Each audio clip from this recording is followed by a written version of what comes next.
പ്രശസ്ത Indian Canadian താരം Lisa റേയുടെ കല്യാണ ദിവസം. അന്നവർ ധരിച്ചിരുന്ന ഇന്ത്യൻ എംബലിഷ്മെന്റ്സ് കൊണ്ട് മനോഹരമാക്കിയ വെള്ള വെഡ്ഡിംഗ് ഗൗൺ അവിടെ പങ്കെടുത്ത ഓരോ വ്യക്തിയുടെയും ഹൃദയം കവർന്നു. വെഡ്ഡിംഗ് സെറമണിക്ക് ശേഷം ലിസ ധരിച്ച ഓഫ് വൈറ്റ് ജോർജറ്റിൽ ട്രഡീഷണൽ ഗോട്ടാപ്പാട്ടി ഡിസൈനിൽ ചെയ്ത സത്യ പോൾ സാരിയെ ഇന്നും ഓർക്കാത്തവരുണ്ടാകില്ല. തന്റെ സുഹൃത്തിനായി ഈ വെഡ്ഡിംഗ് ഡ്രസ്സുകൾ ഡിസൈൻ ചെയ്ത് സമ്മാനിച്ചത് ദ ഗുരു ഓഫ് മിനിമലിസം എന്നറിയപ്പെട്ട വെൻഡൽ റോഡ്രിക്സ് ആണ്.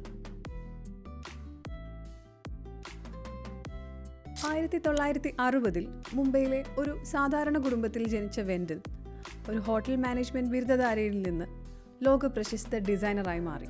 ഫാഷൻ എന്ന തന്റെ പാഷൻ പിന്തുടർന്ന് ലോസ് ഏഞ്ചൽസിലും പാരീസിലും അദ്ദേഹം ഫാഷൻ ഡിസൈനിങ് പഠിച്ചു. 1988 ഇന്ത്യയിലേക്ക് മടങ്ങിയ അദ്ദേഹം ഗാർഡൻ വരേലി, ലാക്മേ, DBS തുടങ്ങിയ ബ്രാൻഡുകളുമായി സഹകരിച്ചു. But more than a commercial success, he wanted to create something authentic, sustainable and deeply Indian.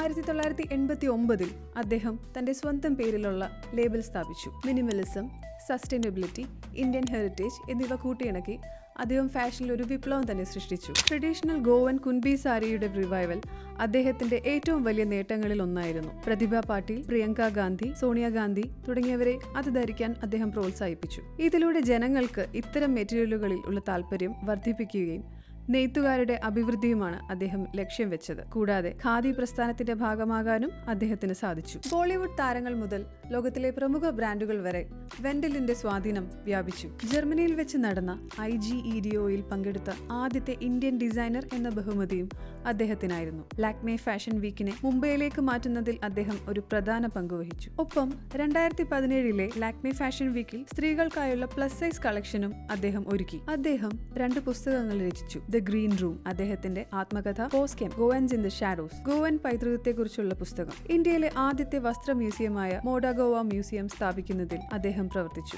ഇന്ന് ഈ മ്യൂസിയം ഏറെ പ്രസിദ്ധമാണ്. LGBTQ+ അവകാശങ്ങൾക്കും കരകൗശല വിദഗ്ധരുടെ ശാക്തീകരണത്തിനും വേണ്ടി അദ്ദേഹം പോരാടി. അനുഷ്ക ശർമ്മ, ഡയാന പെന്റി, മലൈക അറോറ തുടങ്ങിയ ബോളിവുഡ് സെലിബ്രിറ്റികൾ അദ്ദേഹത്തിന്റെ ഡിസൈനുകളിൽ ഏറെ താല്പര്യം പ്രകടിപ്പിച്ചു. 2020 അദ്ദേഹം ലോകത്തോട് വിട പറഞ്ഞുവെങ്കിലും his life is a proof that passion, purpose and perseverance can turn dreams into timeless legacies. Fashion should be a reflection of who you are, not a mask to hide behind. KFL, let's talk fashion.